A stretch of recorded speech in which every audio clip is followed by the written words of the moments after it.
जय हिंद दोस्तों, सना ठाकुर। मुझे किसी ने पूछा था कि रीसेल पे एक वीडियो बनाओ कि क्या रहता है पूरा।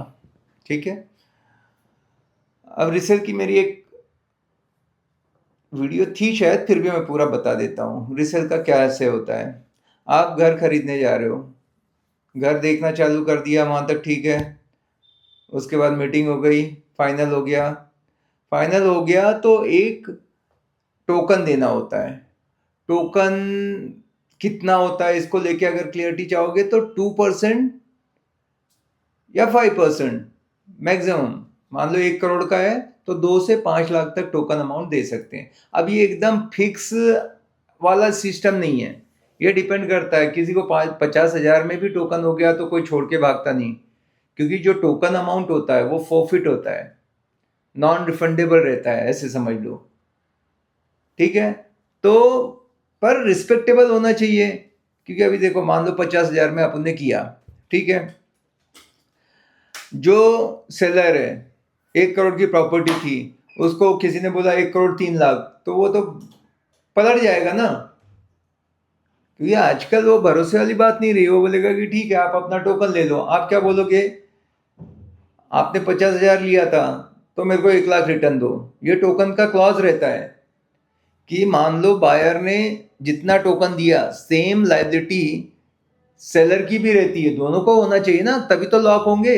नहीं तो सेलर ओपन है, अपना दिखाते जा रहा है, बायर ने दे दिया टोकन अमाउंट खाली लॉक करने के लिए कि भाई अब आप भी नहीं देखते बैठोगे दूसरे का, मैं भी नहीं दिखाऊंगा, इसलिए कमिटमेंट रहता है वो। पर सेलर को अगर नहीं रहेगा कोई रिस्क, तो वो तो दिखाते बैठेगा ना। तो ऐसा रहता है कि जो भी टोकन अमाउंट रहती है वो फॉरफिट होती है। लेकिन सेलर क्या करता है, अगर वो बैकआउट करता है सेलर, तो डबल अमाउंट रिटर्न करता है। 1 लाख तो उसका उसको दे दिया क्योंकि सेलर जा रहा है, ठीक है, और 1 लाख अपने तरफ से देगा। नहीं तो फिर वो चाहे तो लीगल, फिर लॉयर वगैरह बताएंगे आपको कि इसने ऐसा घर लेके ऐसा किया, क्योंकि ये और टोकन अमाउंट कभी भी कैश में नहीं रहता है।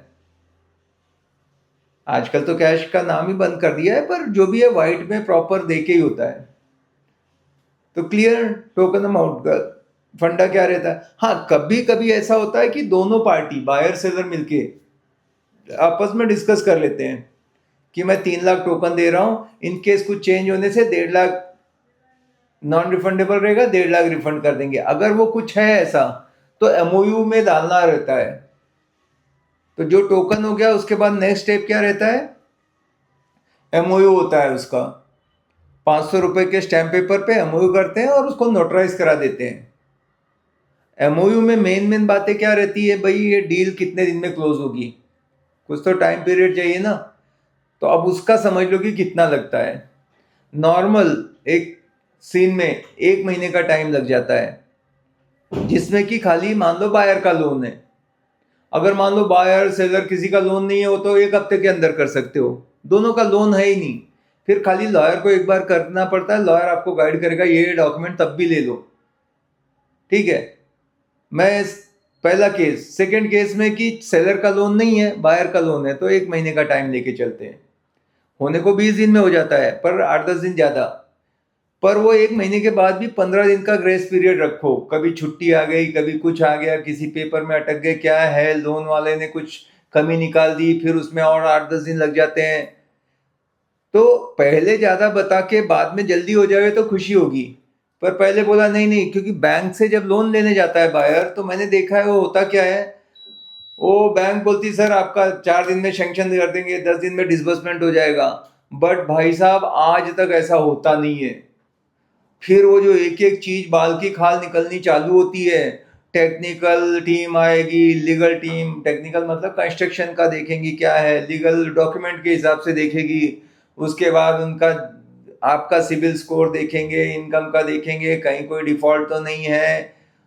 और ये सब चीजें अपने कंट्रोल में नहीं रहती, तो बेटर है कि 30 डेज का टाइम मैं बोल रहा हूँ, 15 जो भी बोल रहा हूँ उसमें 15 दिन ग्रेस पीरियड भी रखने का, 2 वीक का। मान लो दोनों साइड का लोन है, बायर का भी लोन है, सेलर का भी लोन है, तो इस केस में ज्यादा टाइम लगता है। तो 1.5 महीने का नॉर्मल टाइम लगता है और 15 दिन का फिर ग्रेस पीरियड। वो 15 दिन क्यों बढ़ रहा है 1.5 महीना, क्योंकि पहले उल्टा 2 महीने का तो स्टैंडर्ड टाइम रखो, फिर उस केस में दोनों का, एक का लोन है 1 महीना, दोनों का लोन है 2 महीना, ऐसा समझो। होता क्या है कि मान लो एक का एचडीएफसी से लोन है, दूसरा वाला आईसीआईसी से ले रहा है, तो जो सेलर का है एचडीएफसी से चल रहा था, बायर आईसी, तो ये दोनों अलग अलग बैंक हैं। तो पहले ओरिजिनल पेपर, क्योंकि मॉर्गेज है, वो लोन चल रहा है तो बैंक के पास है, तो वो वहां से रिलीज कराएंगे, तो उनका जो आउटस्टैंडिंग अमाउंट रहेगा, तो क्या करेगी जो बायर की बैंक है, उनको खाली डॉक्यूमेंट में एक ही मांगेगी कि आपका एक फोरक्लोजर लेटर कि आज के एज ऑन डेट कितना बैलेंस है बैंक में। हो सकता है मैं थोड़ा फास्ट जाऊं और आपके सब भेजे के ऊपर से जाए, 2-3 बार देखोगे समझ जाओगे। नहीं तो कॉन्टेक्ट नंबर है 8888 588 284, उस पर कॉन्टेक्ट कर लेना, मैं आपको गाइड कर दूंगा और फ्री ऑफ कॉस्ट। ठीक है, तो क्या हुआ, पहले उसका लोन क्लोज होगा, एग्रीमेंट टू सेल होगा, फिर उसके 10-15 दिन पेपर आने में लगते हैं बैंक से। उनकी जो कस्टडी रहती है, जहाँ पे स्ट्रांग रूम पेपर रखते हैं, वो जरूरी नहीं कि यहाँ है, किसी बैंक का चेन्नई में है, किसी का कहीं है, हर एक बैंक में नहीं रहता है वो।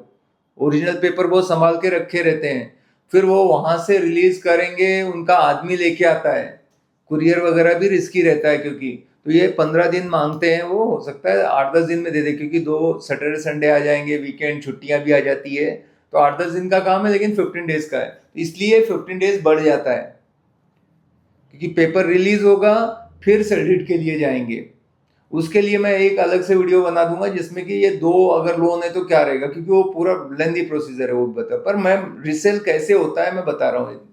ठीक है, तो हमने क्या किया, पहले टोकन अमाउंट दिया, टोकन अमाउंट के बाद क्या किया, एमओयू कर लिया, एमओयू में क्या कर दिया, टाइम डाल दिया कि कितना टाइम रहेगा और एमओयू में रहता है कि एक एक पैसे का हिसाब, कि कंसिडरेशन अपना ये है, जो भी मान लो 1 करोड़ दिखाया, फिर स्टैम्प ड्यूटी लगती है उसके ऊपर। अगर हस्बैंड वाइफ ले रहे हैं 7%, खाली वाइफ के नाम पे, अकेली लेडीज के नाम पे, तो 1% का डिस्काउंट। ये महाराष्ट्र पुणे की बात कर रहा हूँ, अलग अलग स्टेट के अलग अलग स्टैम्प ड्यूटी है, तो स्टैम्प ड्यूटी भरना है, वो बायर ने भरना है। उसके बाद रजिस्ट्रेशन फीस रहता है 30,000, 30 लाख के नीचे है, मान लो 20 लाख का फ्लैट है, जो कि बहुत कम होता है, तो 20,000 ही रहेगा, 1% और मैक्सिमम 30,000, ये समझ लो। फिर भी लॉयर से एक बार ये पूछ लेना, क्योंकि वो ऐसे भी स्टैम्प ड्यूटी रजिस्ट्रेशन वो भरने वाला है आपका। पहले जाना पड़ता था, फ्रैंकिंग कराना पड़ता था, सब है, अभी ऑनलाइन हो जाता है। पर ये ध्यान में रखो कि हर एक बैंक से ऑनलाइन पेमेंट का नहीं है सिस्टम, तो वो समझ के लेना कौन कौन से बैंक में है, तो वो बैंक में आप अपना फंड ट्रांसफर करके रखना। नहीं तो लॉयर भी आपका भर देता है, लॉयर के अकाउंट में डाल देते हैं, पर वो कैसा आपके पहचान का है, खास है, तो क्योंकि बहुत अमाउंट बड़ी रहती है, बेटर है आप अपने अकाउंट से करो, तो ट्रांजेक्शन में भी दिखेगा तो अच्छा रहेगा। तो स्टैम्प उसमें सब मेंशन रहता है एमओयू के अंदर, स्टैम्प ड्यूटी ये भरेंगे, रजिस्ट्रेशन ये भरेंगे, एनओसी का जो भी आता है खर्चा वो हाफ हाफ देना पड़ता है बायर सेलर को। अभी बिल्डर से कर रहे हैं तो बिल्डर का अपना अपना अलग अलग रहता है, पर नॉर्मल सोसाइटी बन गई तो 25,000 प्लस जो भी टैक्सेस वगैरह रहता है, तो एक मोटा मोटा मान के चलो 25 से 30,000 रहता है, तो 13-15,000 दोनों को देना रहता है। ठीक है, अब लीगल चार्जेस, जो भी लॉयर है काम करेगा, जो एमओयू बनाएगा, एग्रीमेंट टू सेल, सेडीड, उसके भी जो 10 से 15,000 के चार्ज रहते हैं, तो एक 12,000 का एक उसका पकड़ लो खर्चा, क्योंकि 2 बार अगर जाना पड़ा तो 1-2 हजार ज्यादा मांगते, 15,000 हो जाएगा, मतलब एग्रीमेंट टू सेल करना पड़ा, सेडीड करना पड़ा। अगर खाली एक बार में ही सेडीड हो रही है तो कई बार 10 से 12,000 में हो जाता है। पर वो सही आदमी को दो, किसी को भी मत दो 2-1 हजार बचाने के लिए, क्योंकि बड़ा प्रॉपर्टी का काम है, और भी कुछ टेक्निकल अगर इशू आते हैं, बीच में कुछ अटकता है, तो वो आपको आपके इंटरेस्ट को प्रोटेक्ट कर सके, सही चीज बना सके। ठीक है, ये डाल देंगे, एनओसी हो गया। अब उसके अंदर और क्या चार्जेस आते हैं, जैसे ये डालना रहता है कि भाई जो सेलर है वो जितने भी ड्यूज है, चाहे वो प्रॉपर्टी टैक्स का है, चाहे वो इलेक्ट्रिसिटी बिल का है, चाहे वो सोसाइटी मेंटेनेंस का है, कोई भी उस फ्लैट जब तक अपना सेल डीड होगा उस दिन तक का वो पूरा पे करेगा। ठीक है, ये आ गया।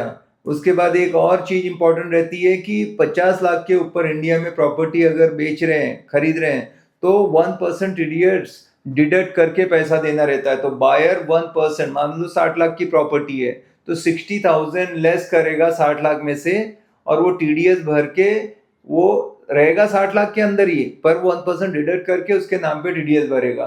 फॉर्म 26Q भी मिलता है। फिर भी आप अपने सीए से चेक कर लेना, अगर 2 लोगों के नाम पे तो 2 कौन से नाम से टीडीएस जाएगा, तो एक अकाउंटेंट बेटर रहता है वो कर दे। वैसे तो ऑनलाइन अपने हाथ से भी हो जाता है, पर सेफर साइड, कुछ गलती हो गया तो फिर बिना मतलब वो गवर्नमेंट से पैसे निकालो उनके, चला जाता है, फीस तो मुश्किल है।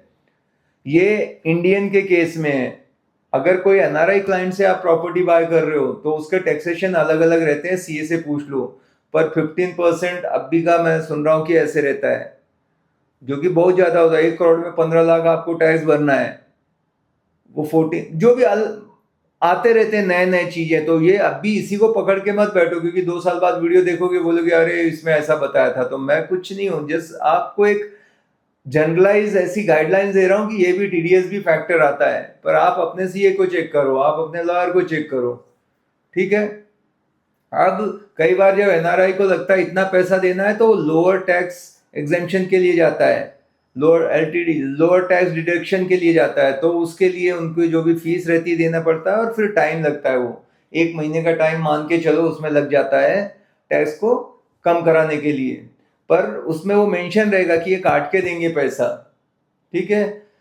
तो ऐसी सारी चीजें कि फिर उसमें ये भी रहता कि अगर इन बाय चांस कुछ कैंसिल हुआ, डॉक्यूमेंट नहीं दे पाया सेलर, तो उस केस में क्या होगा, फोरफिट होगा या है ना, कितना रिफंड करेंगे, टोकन नहीं करेंगे, वो सब जो है ना थोड़ा सा डाल देने का। और ये सारे बहुत सारे ड्राफ्ट रहते हैं, वो लॉयर डाल देगा, बट आपको एक आइडिया होनी चाहिए। तो बस एमओयू बन गया। अब एमओयू के बाद नॉर्मली मैं क्या करता हूँ, एक व्हाट्सएप ग्रुप बना लेते हैं, क्योंकि जिसमें सब लोग आ जाएंगे तो जो प्रोग्रेस है वो अपडेट देने में इजी हो जाता है। तो व्हाट्सएप ग्रुप में चलता रहता है, लॉयर ने ये पेपर मांगा, ये बैंक ने दिया है, ये इधर है, ऐसे। तो वो स्मूथली काम चलते रहता है। अब नेक्स्ट स्टेप रहता है कि अगर आपका एमओयू हो गया, अब बायर क्या करेगा, अपने बैंक में जो भी देखता है उधर अप्लाई कर देगा। वो अप्लाई करने के बाद उसको सैंक्शन मिलेगा। सैंक्शन मिलने के बाद वो बैंक बोलेगी कि आप ना अपना पेमेंट कर दो, ठीक है, ओन कंट्रीब्यूशन जो कि 20% करीब रहता है वो कर दो। और फिर आपको वो डीडी का जेरोक्स देंगे। मैं ये समझ के चल रहा हूँ एक साइड का ही लोन है, तब तो डीडी का जेरोक्स देंगे कि ये डीडी रेडी हो गई है। ये वाला थोड़ा समझने वाला रहता है कि लोग जो सेलर हैं वो आते हैं, उनको लगता है कि तुरंत मेरे को चेक मिल जाएगा, वहां पे जब मैं रजिस्ट्री करने जाऊंगा डीडी मिल जाएगा। पर वैसा होता नहीं है। बैंक खाली आपको एक फोटोकॉपी उसका भेज देगी व्हाट्सएप पे कि आपका डीडी तैयार है, आप जाके पेपर एग्जीक्यूट करो। और वो ओरिजिनल पेपर सारे लेके, एनओसी लेके हमारे पास आओ, फिर हम आपको डिसबर्समेंट करेंगे। तो इमीडिएटली नहीं मिल जाता कि मैं रजिस्ट्रेशन कर रहा हूँ मेरा डीडी दो। ये पेपर पहले कस्टडी में बैंक के जाएंगे, तभी आपको डीडी मिलेगा। तो वो एक पहले से ही आइडिया होना चाहिए, नहीं तो वहां पे आके फिर होता नहीं है, ऐसे होगा। काफी बार ऐसे गलतफहमियां हो जाती है। फिर एग्जीक्यूट करने के बाद भी ऐसा नहीं रहता कि पेपर तुरंत मिल जाते हैं। पेपर स्कैन होके मिलने में टाइम लगता है। समझो सवेरे किया हमने तो 2-4 घंटा मिनिमम लगता है। अगर आपकी सेटिंग है जल्दी करा लेते हो अलग बात है, नहीं तो शाम को कभी कभी 1 दिन बाद भी मिलता है। तो बैंक का वो आता है मुंबई से, 1 दिन 4 घंटे निकाल के वो सोचता है अभी डीडी देके जाऊंगा, पता लगा भी पेपर ही नहीं मिले अपने। तो ये पहले से बताओ कि 2 दिन के लिए एटलीस्ट आना। कभी इनका सर्वर डाउन है, कोई नेटवर्क का इशू है तो फंस जाते हैं। तो ये किया, पेपर फिर जाके बैंक में दिया, फिर आपको डीडी मिलती है। तो ये प्रोसीजर थोड़े में बताया। अभी अलग अलग केस के अगर आप चाहते हो कमेंट में लिखो कि दोनों का लोन है तो क्या होगा, किसी का लोन नहीं है तो क्या होगा। अलग अलग जो भी आती है सिचुएशन, या आप कुछ डील से गुजर रहे हो तो उसके ऊपर बता देंगे, दुनिया को भी जानकारी मिल जाएगी। With this I am done, thank you so much.